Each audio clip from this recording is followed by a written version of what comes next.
For people out there suffering from depression, they don't have to lose the battle. There is help out there. And as friends and family, we do have to look for risk factors and signs. It sounds like her husband's struggling with the fact that they didn't see the signs. And what are those? The signs would be changes in behavior, withdrawing. Social media is a big one.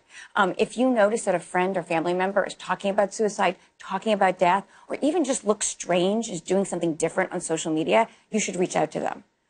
I mean, I think that the other message for people who are struggling with depression, and again, so many people are, is that it can pass. You know, when you're in it, you think that that cloud will be over you forever. But then you can turn a corner, and it does pass, and that cloud does lift. But it's hard to wait for that sometimes. It's such an insidious illness because one of the symptoms of depression is hopelessness. So when you're talking to someone who's depressed, they will tell you there's no hope. They might as well kill themselves. But the truth is it passes. That's why you have to call hotlines. That's why you have to reach out to friends. And what I would really tell people out there is if you have a friend or family member that you're worried about, don't be afraid to ask them. Don't be afraid to ask if they're depressed. And don't even be afraid to say, hey, are you thinking about killing yourself? Should you do that? Yes.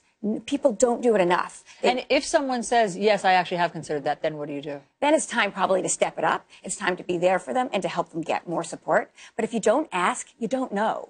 And people are really afraid to ask. But can you alert their therapist? I mean, can you, if somebody is contemplating suicide and you know that, then can you have them committed, for lack of a better word, because they're a danger to themselves? Can you do something really aggressive for that person? Well, I don't know if the goal is to initially get them committed, but what you can do, and you're allowed to do that, is to let people know. You can let a therapist know. You can let a doctor know. The way confidentiality works is that the therapist or the doctor may not be able to speak to you, but you can call anybody's therapist or doctor, pick up the phone and say, I just want to give you information, or I'm really concerned about my friend or my husband or my wife.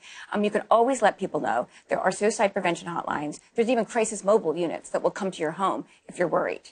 That is really good advice. People need to not just sort of try to respect the person's privacy, which I think we're all inclined to do, but to be aggressive and to get involved. Yeah. Don't respect their privacy. This is the moment where privacy isn't so important. This is the moment where you need to reach out, and they need to know there's people caring about them, and at least you know there's another side, and get them the help they need. We want to put up the National Suicide Prevention Lifeline for everyone. It is 1-800-273-8255. It is available 24 hours a day. You can call anonymously, 800-273-8255.